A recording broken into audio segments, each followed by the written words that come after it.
Hi అండి, welcome to my channel. ఇప్పుడిప్పుడే మనకు ఒక బ్రేకింగ్ న్యూస్ అయితే రావటం జరిగిందండి. ఏపీ ఉద్యోగ పెన్షనర్లకు సంబంధించి ముఖ్యంగా 12 పెండింగ్ సమస్యలపై అయితే సమావేశం జరగనుందండి. మొత్తానికి ఉద్యోగ పెన్షన్ లైన్ అయితే క్లియర్ కాబోతున్నట్టు సమాచారం. ఆ వివరాలన్నీ కూడా పూర్తిగా వీడియోలో అయితే తెలుసుకుందాం. మీరైతే వీడియోని ఎక్కడ కూడా స్కిప్ చేయకుండా ఎండ్ వరకు అయితే చూసేయండి. వీడియో నచ్చినట్లయితే తప్పకుండా లైక్ చేయండి, షేర్ చేయండి. ముఖ్యంగా ఐక్య వేదిక రౌండ్ టేబుల్ సమావేశాన్ని అయితే ఏర్పాటు చేసిందండి. ఇక మొత్తానికైతే ఈ సమావేశం ఎక్కడంటే హోటల్ గ్రాండ్ కళ్యాణమస్తు సమావేశ మందిరంలో అయితే జరగనుంది. శ్రీకాకుళంలో అయితే 1వ తేదీన 6వ నెల అంటే జూన్ 1వ తేదీన అయితే జరగనుందండి. సాయంత్రం 4 గంటల సమయంలో అయితే ఈ యొక్క సమావేశం అయితే జరగనుంది. ముఖ్య అతిథిగా కేఆర్ సూర్యనారాయణ గారు అధ్యక్షత అయితే వహిస్తున్నారు.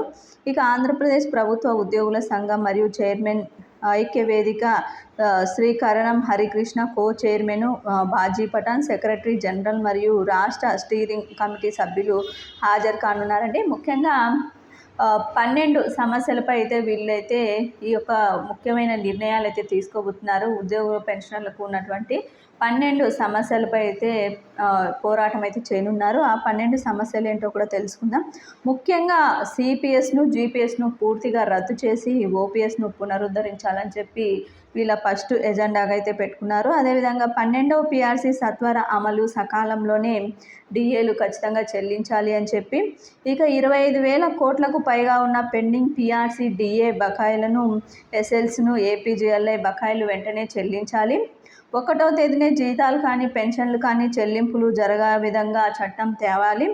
ఇక ఎన్ఎంఆర్ కంటింజెంట్ కాంట్రాక్టు అవుట్సోర్సింగ్ ఉద్యోగ రెగ్యులర్ని అయితే చేయాలి. వారిని పెన్షనర్లకు అడిషనల్ క్వాంటమ్ ఆఫ్ పెన్షన్ని అమలు చేయాలి. మెరుగైనటువంటి ఎంప్లాయీస్ హెల్త్ స్కీమ్ అమలు చేయాలి. అదేవిధంగా ఉద్యోగ ఉపాధ్యాయులకు ఇళ్ల స్థలాలు కేటాయించాలి. టీచర్స్ యూనిఫైడ్ సర్వీస్ రూల్స్ సమస్యకి శాశ్వత పరిష్కారం అయితే చూపాలి. అదేవిధంగా సర్వీస్ రూల్స్ అమలు తదితర సంస్థాగత సమస్యలను పరిష్కారం చేయాలి.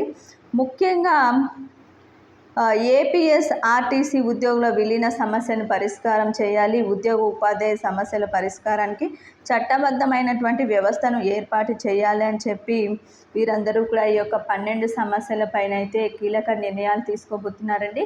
ఈ సమస్యలన్నీ కూడా ప్రభుత్వం ముందర ఉంచి ఇవన్నీ కూడా కొత్త ప్రభుత్వం పైన అయితే ఈ సమస్యలు అయితే పెట్టి ఇవన్నీ కూడా సమస్యలకు పరిష్కారం అయితే రాబట్టబోతున్నారు ఉద్యోగ పెన్షనర్లకి మొత్తానికి లైన్ అయితే ఈ కొత్త ప్రభుత్వంలో ఉన్న క్లియర్ అయ్యే అవకాశాలు అయితే కనిపిస్తున్నాయండి.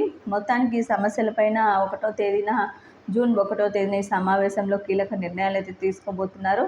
ఇది ఇప్పటి వరకు ఉన్నటువంటి లేటెస్ట్ అప్డేట్. మీకు వీడియో నచ్చినట్లయితే తప్పకుండా లైక్ చేయండి, షేర్ చేయండి. Thank you for watching.